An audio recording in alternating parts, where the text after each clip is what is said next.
আর আমার বাড়ির পাশে পুজো হচ্ছে, খুব বড় করে গণেশ পুজো হয় প্রতি বছর এবং এবছরও হচ্ছে। খুব বড় কাউকে ডেকে নিয়ে আসে উদ্বোধন করার জন্য, কালকে এসেছিলেন। তো আমি একজনের গান শুনছিলাম, তাকে নিয়ে আসা হয়েছিল। প্রতি বছরই আনা হয় বড় বড় শিল্পীদেরকে, তো এবছর যাকে এনেছিল সে আমার খুবই একজন প্রিয়। আর তোমাদেরকে একটু হিন্টস দিচ্ছি, তোমরা গেস করে বলো তো কমেন্টে যে কার কথা বলছি।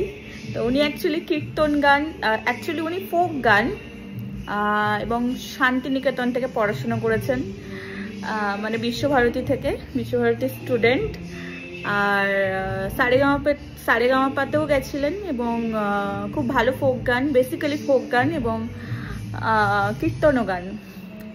তো উনি এসেছিলেন, বসে বসে গান শুনছিলাম, তাই ভাবলাম তোমাদেরকে একটু শেয়ার করি। আর বাট আমি উঠতে উঠতে দেখি উনি চলে গেছেন। তো তোমাদেরকে একটু লাইটিংটা দেখে, আমার ঘর থেকে দেখা যাচ্ছে।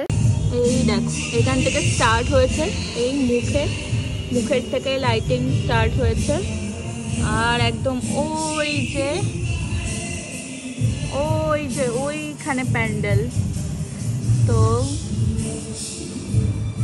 গণেশ পুজো হচ্ছে বেশ দারুণ বড় করে। আমি তো বাড়িতে বসেই এনজয় করছি, মনে হচ্ছে একদম পুজো চলে এসেছে। তো তোমাদের গণেশ পুজো কেমন কাটলো?